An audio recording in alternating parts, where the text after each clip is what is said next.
حضرت عمر کے زمانے میں اسلامی حدود 23 لاکھ مربع میل تک پھیل گئی ہیں. ماوراء نہر کا علاقہ بھی فتح ہو گیا, ادھر آرمینیا تک پہنچے.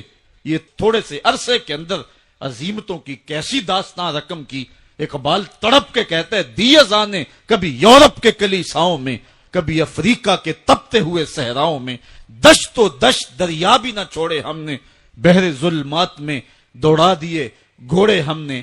حکمران تو وہ تھے لوگوں کی دہلیز پہ امن دینے والے, لوگوں کی چوکھٹ پہ جو ہیں وہ نور بانٹنے والے. حضرت عمر دن کو تخت حکومت پہ بیٹھتے تھے, اور ان کا تخت کو سونے زبرجد کا نہیں تھا, مسجد نبوی کی چٹائی تھی, اور سارا دن وہاں بیٹھ کے لوگوں کی باتیں سنتے. اور جب رات کے اندھیرے گہرے ہوتے, عمر بھیس بدل کے مدینے کی گلیوں کا گشت کرتے. کہا تمہارے گھر سے دھواں نکل رہا ہے اور بچے رو رہے ہیں, ان کو کھانا کیوں نہیں دیتی؟ کہنے لگی عمر کی جان کو رو رہی ہوں. عمر کے پاؤں تلے سے زمین نکل گئی. کہا کیا ہوا؟ کہا 3 دن سے ہمارے ہاں کھانے کے لیے کچھ نہیں ہے, روزانہ بچے روتے ہیں, اور میں ہنڈیا کے اندر پتھر ڈال کر کے نیچے سے آگ ڈالتی رہتی ہوں کہ بچے انتظار کر کر کے سو جائیں گے. کم بخت سو بھی نہیں رہے, اور وہ پتھر پکیں گے بھی کیا, اور میں عمر کی جان کو رو رہی ہوں. حضرت عمر کا کلیجہ دہلنے لگا. فوراً پلٹے واپس, بیت المال میں آئے, گھی کا ایک کنستر لیا, آٹے کی بوری لی, مرچ مسالہ جات بہت کچھ اٹھایا, اپنے کندھے پہ رکھا, بوری اپنی کمر پہ لا دی. عمر بیت المال سے نکلے تو آپ کے خادم اسلم نے دیکھ لیا, آگے بڑھا, کہا میرے آقا میں اٹھاتا ہوں. عمر کی آنکھوں میں آنسو ہے. کہا اسلم قیامت کے دن میرا بوجھ اٹھا لو گے؟ کہا قیامت کے دن تو اپنا اپنا بوجھ اٹھانا پڑے گا. کہا عمر کو آج اپنا ہی اٹھانے دو. حضرت عمر وہ گھی کا کنستر اور وہ آٹے کی بوری سر پہ اٹھائے ہیں, اور اس خاتون کے گھر جاتے ہیں اور دستک دیتے ہیں. وہ جب دیکھتی ہے اس کی جان میں جان آ جاتی ہے. کہا جلدی جلدی آٹا گوندو, اور عمر سبزی کاٹنے لگ جاتے ہیں. حضرت عمر رضی اللہ تعالی عنہ سبزی تیار کر دیتے, ادھر آٹا گند جاتا ہے, اور پھر اوپر چولہا رکھا جاتا ہے, چولہے کے اندر آگ رکھی جاتی ہے, وہ کھانا پکانے لگتی ہے, آگ بجھتی ہے. تاریخ نے لکھا ہے آگ بجھنے لگتی ہے, عمر جھک کر کے پھونکے مارتا ہے. عمر جھک جھک کے پھونکے مارتا ہے. کھانا پک گیا اور بچوں کے سامنے کھانا رکھ دیا, بچے کھا رہے ہیں. اب بچے رو رو کے نڈال ہو چکے تھے. حضرت عمر اپنے ہاتھوں کو اور اپنے گھٹنوں کو اور اپنے پاؤں کو زمین پہ لگا کے, جس طرح بکری کا بچہ چلتا ہے, ویڑے کے اندر کبھی ادھر چلتے ہیں کبھی ادھر چلتے ہیں, تاکہ بچے مجھے دیکھ کے خوش ہوں, اور دل میں کہتے عمر جتنا رلایا ہے اب اتنا ہنسانا بھی پڑے گا. تو کبھی عمر امیر المومنین, یہ میں کسی آج کے جو ہے وہ لوگوں کے ووٹوں پہ منتخب ہونے والے حکمران کی کہانی نہیں سنا رہا, میں اس عمر کی کہانی سنا رہا ہوں جو 23 لاکھ مربع میل کا حکمران ہے, آدھی دنیا کا بادشاہ ہے. حضرت عمر جو ہے جس طرح بکری کا بچہ چلتا ہے, اس طرح اپنے ہاتھ اور اپنے گھٹنے زمین پہ ٹیک کر کے جو ہے وہ اس طرح چلتے ہیں. بچے عمر کو دیکھ کے مسکراتے ہیں. جب بچے مسکرانے لگے تو حضرت عمر نے اس خاتون سے کہا بڑھیا عمر کو معاف کر دے. اس نے کہا تو اتنی ہمدردی کیوں کرتا ہے؟ کہا عمر بیچارہ بڑا پھنسا ہوا ہے, فکر ہے اس کو یرموک و فسطاط و حلوان کی, جب فتح ہے مصر تو تیاری ہے ایران کی, آتے جاتے وفد سے ملاقات بھی کرتا ہوگا, اور شب کو معلوم حالات بھی کرتا ہوگا. کانٹوں میں الجھی ہوئی بیچارے کی جان ہے, نیند اس کو بھی آتی ہے, آخر وہ انسان ہے. میری بہن عمر کو معاف کر دے. اس نے کہا نانا عمر کی بات میرے سامنے نہ کر, قیامت کا دن ہوگا, عمر کا گریبان ہوگا اور میرا ہاتھ ہوگا. جب اس نے یہ بات کہی تو عمر برداشت نہ کر سکے, بچوں کی طرح بلک بلک کر رونے لگے. کہا وہ بد نصیب عمر تیرے سامنے ہے, آج ہی کہلا جو کہنا ہے, قیامت کے دن مجھے معاف رکھنا.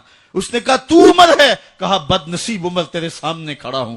میرے عمر کہتے ہیں اگر دجلہ کے کنارے ایک بکری کا بچہ بھی پیاسا مر گیا, اس کا حساب بھی عمر سے لیا جائے گا. ایک یہودی کا اور ایک منافق کا جھگڑا ہو گیا کسی معاملے میں, ماجرے میں. تو وہ حضور کے پاس مقدمہ لے کے آئے. حضور علیہ السلام نے سنا وہ یہودی حق پہ تھا، رسول کریم نے اس کے حق میں فیصلہ دے دیا کہ تو سچا ہے، تیرے حق میں فیصلہ ہے۔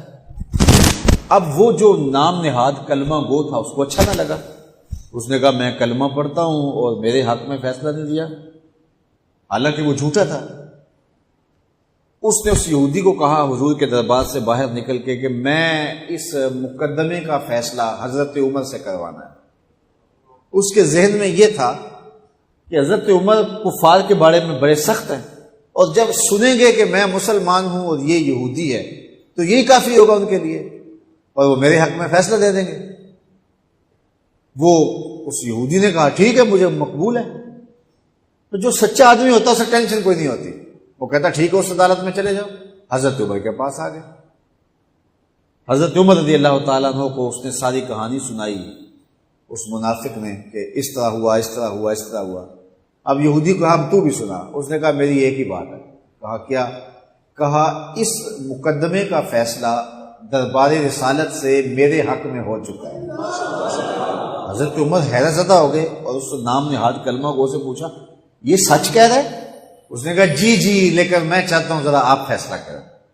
کہا ٹھیک ہے میں کر دیتا ہوں۔ اندر گئے، واپس آئے تو ہاتھ میں تلوار تھی۔ اس منافق کی گردن کاٹتے ہوئے کہا ہاکذا عقدی لمن لم یرض بقضاء اللہ ورسولہ، جو اللہ اور اس کے رسول کا فیصلہ نہیں مانتا، عمر کی تلوار اس کا ایسے فیصلہ کرتا۔ شور مچ گیا کہ عمر نے ماوراء عدالت قتل کر دیا۔ آج اس کا کہا جاتا ہے کہ جی قانون کو ہاتھ میں لے لیا۔ تو عمر نے قتل کر دیا، باقاعدہ اس کے رشتہ دار اعزاء و اقربا وہ حضور کی خدمت میں احتجاجی جلوس لے کر آئے کہ عمر نے ایک مومن کو قتل کر دیا۔ حضور نے فرمایا بلاؤ عمر کو، بات پوچھ لیتے ہیں کیا ہوا۔ حضرت عمر کو بلایا گیا۔ قبل اس سے کہ حضرت عمر پہنچتے جبریل پہلے پہنچ گئے اور یہ آیت نازل ہوئی فلا وربک لا یؤمنون حتی یحکموک فیما شجر بینہم۔ اللہ اکبر۔ اے محبوب مجھے تیرے رب کی قسم، اے محبوب مجھے تیرے رب کی قسم۔ اللہ اکبر۔ یہ نہیں کہا کہ مجھے زمین و آسمان کے رب کی قسم، مجھے عرش کے رب کی قسم، مجھے کعبے کے رب کی قسم، یہ بھی نہیں کہا مجھے میری قسم، کہا مجھے تیرا ہونے کی قسم۔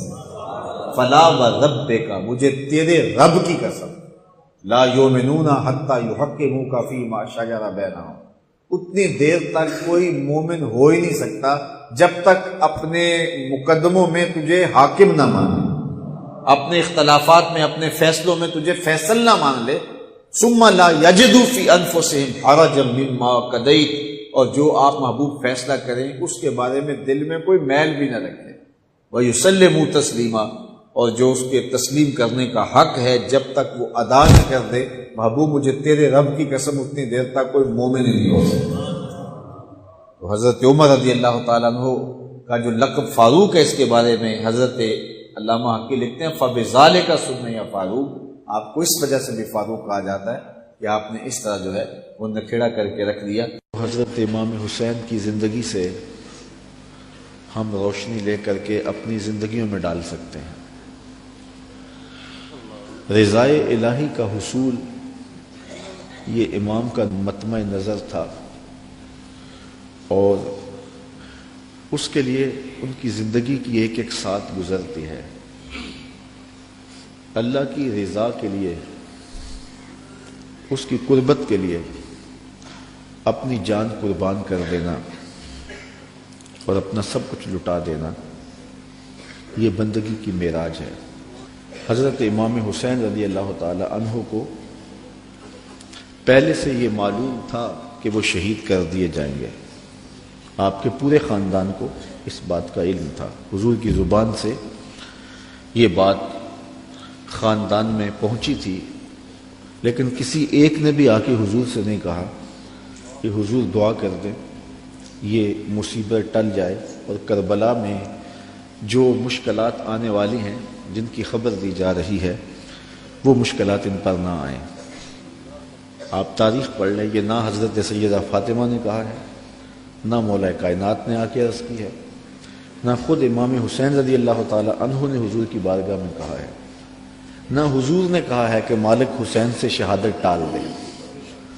بلکہ حضور کے ہاتھ اٹھتے ہیں تو دعا یہ نکلتی ہے، اللہم آت الحسین صبرا و اجرا، اے اللہ میرے بیٹے حسین کو صبر بھی بخش دے، اجر بھی بخش دے۔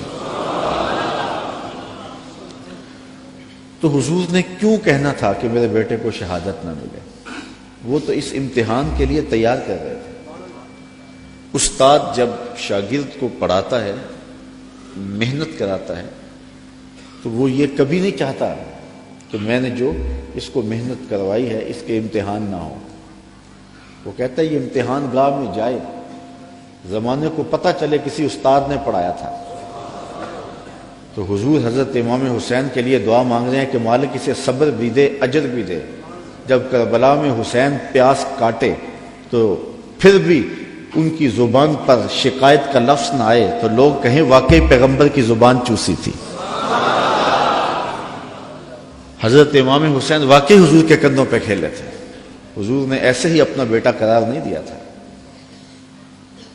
اور یہ صبر کا امتحان تھا جو حضرت امام حسین رضی اللہ تعالیٰ عنہ نے دیا۔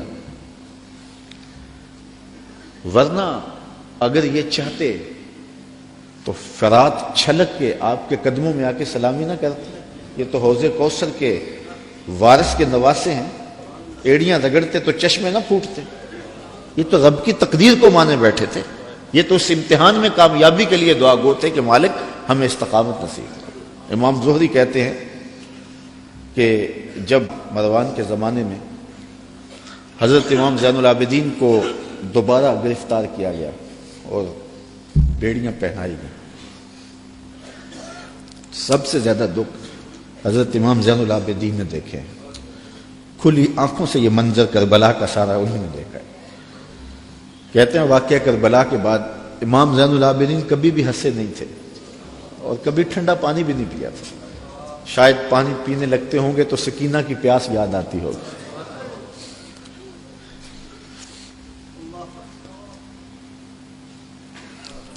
لیکن آپ کے ہاتھوں میں ہاتھ کڑیاں ڈال لی گئی اور قید میں ڈال دیا گیا۔ امام زہری کہتے ہیں کہ میں نے جو ہی امام کو دیکھا تو امام زہری رو پڑے۔ امام زین العابدین نے کہا زہری رو کیوں رہے ہو؟